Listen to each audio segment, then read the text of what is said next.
کہ اب اولاد دیا اللہ تعالیٰ نے، پھر حکم یہ فرمایا، خواب میں حضرت ابراہیم علیہ السلام کو یہ کہا گیا کہ آپ اپنے بیٹے کی قربانی دیں اللہ کی بارگاہ میں۔ لیکن ابراہیم علیہ السلام نے خواب میں دیکھا تو اس کے بدلے میں آپ نے جانتے ہیں تقریباً آپ نے 100 اونٹوں کو ذبح کر دیا، اونٹ ذبح کیے، شاید اس خواب کی تعبیر یہ ہو۔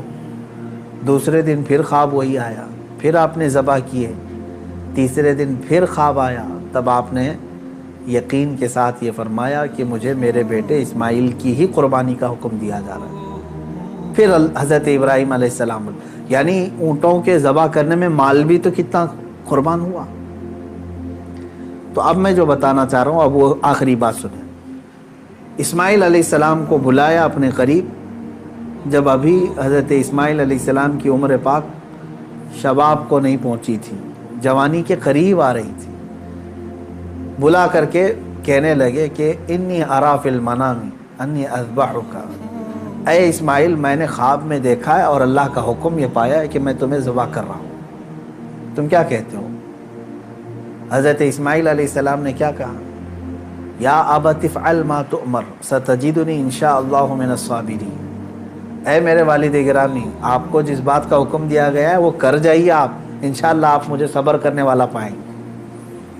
اسماعیل علیہ السلام، بیٹے کو کوئی یہ کہے، اب یہ اسی کے لیے شاعر نے یہ کہا ہے، یہ مکتب کی کرامت تھی کہ فیضان نبوت تھا، سکھائے کس نے اسماعیل کو آداب فرزندی۔ ہاں بہرحال اب جو معاملہ پیش آیا وہ پتہ ہے آپ کو، حضرت اسماعیل علیہ السلام کو لے گئے مینا میں، وہ جگہ آج بھی باقی ہے جہاں حجر اسماعیل کہہ کر کے ایک پتھر رکھا گیا ہے، وہاں پر اسماعیل علیہ السلام کو لٹایا گیا۔ ابراہیم علیہ السلام نے اپنی آنکھوں پر پٹی باندھ دی، ان کے ہاتھ پیر کو باندھ دیا، اور اس کے بعد تیز چاقو سے ان کے گردن پر چھری چلائی، لیکن چھری نہ چلی۔ روایات یہ بتاتی ہیں کہ آپ نے اس چھری کو پتھر پر مارا، پتھر 2 ٹکڑے ہو گئے، کٹ گیا، لیکن نرم و نازک گلا نہیں کٹا، 2 مرتبہ نہیں کٹا۔ تیسری مرتبہ آپ نے زور سے چلایا تو کٹ گیا مگر گلا نہیں۔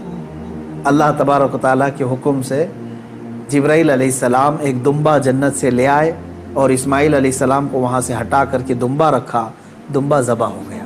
اسماعیل علیہ السلام کھڑے رہے۔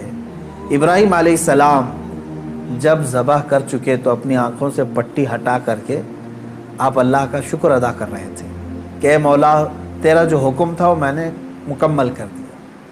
تو جب آپ نے پٹی ہٹا کر کے دیکھی تو بکرا ذبح ہے اور اسماعیل علیہ السلام سلامت ہے، تو رب تبارک و تعالیٰ نے یوں ارشاد فرمایا، قد صدقت الرؤیا یا ابراہیم، اے ابراہیم تو نے ہمارے بتائے ہوئے خواب کو سچ کر دکھایا۔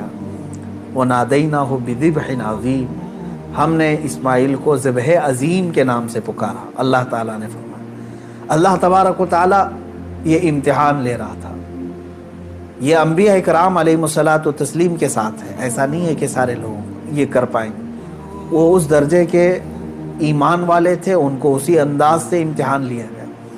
اب جو بات 2 چیزیں عرض کرنی ہے، پہلی بات تو یہ ہے کہ بعض مفسرین نے اور عاشقان رسول نے اس میں پیارا نقطہ یہ بیان فرمایا، گلا نہ کٹنا، ذبح نہ ہونا کیا وجہ تھی؟ تو فرمایا گیا اس لیے کہ اسماعیل علیہ السلام کی پیشانی میں نور محمدی تھا، حضور اکرم صلی اللہ تعالیٰ علیہ وسلم کا نور پاک تھا، انہی کی نسل میں حضور تشریف لائے، ابھی دنیا میں نور محمدی کو آنا تھا۔ اب بعض مفسرین اس بات پر ہی نہیں رکتے بلکہ ان تمام چیزوں کو اوپر تک لے جاتے ہیں۔ ابراہیم علیہ السلام کو آگ نے نہیں جلایا، وہاں پہ بھی نور محمدی ان کے پیشانی میں تھا۔ نوح علیہ السلام کی کشتی غرق نہیں ہوئی اس لیے کہ نوح علیہ السلام کی پیشانی میں بھی نور محمدی تھا۔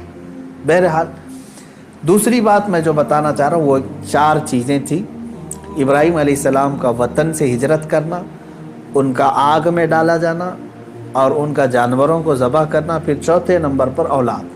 کوئی بھی انسان اپنی زندگی میں 4 چیزوں سے بے انتہا محبت کرتا ہے، 4 چیزیں اس کی بہت محبوب ہوتی ہیں۔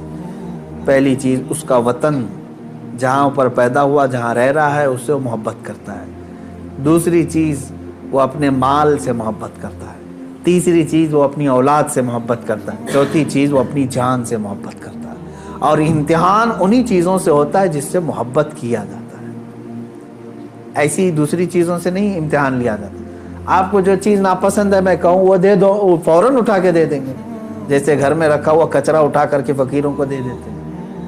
ہاں، امتحان تو اس وقت ہوگا جو اپنے مزے کی اور پسندیدہ چیز آپ بنا رہے تھے اور پھر آپ کو کہا گیا اس میں سے دے دو، تب مشکل ہو جاتا ہے۔ ہاں، جو دے دیا اور پھر وہ امتحان میں کامیاب ہوا، اپنی پسندیدہ چیز۔ ابراہیم علیہ السلام سے جو امتحانات لیے گئے وہ چاروں محبوب چیزوں سے امتحان لیے گئے، اور اب چاروں امتحانات میں ثابت قدم رہے۔ آپ نے وطن بھی ترک کیا، جان بھی جوخم میں ڈالی، اولاد بھی اور اپنا مال بھی، پھر اللہ تبارک و تعالیٰ نے اس عظیم مقام پر آپ کو فائز فرمایا جو حضرت ابراہیم علیہ السلام کو آج بھی کیا لقب ہے معلوم؟ ابو الانبیاء کہا جاتا ہے۔ ابو الانبیاء یعنی نبیوں کے باپ ہیں۔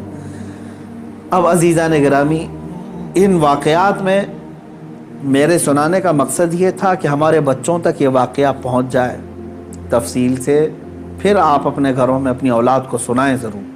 لیکن اس پورے واقعے سے ایک جو جذبہ ملتا ہے وہ ہے استقامت کا۔ یہی میرا میسج ہے آج کا، یہی میں پیغام دینا چاہتا ہوں۔ کسی بات پر جمے رہنا، ڈٹے رہنا، یہ انبیاء کی سنت ہے۔ ہاں، ہلا دیے جائیں گے، تمہیں تکلیف میں ڈالا جائے گا، لیکن جمے رہو گے تو اسی طرح کے انعامات کی بارشیں بھی ہوگی۔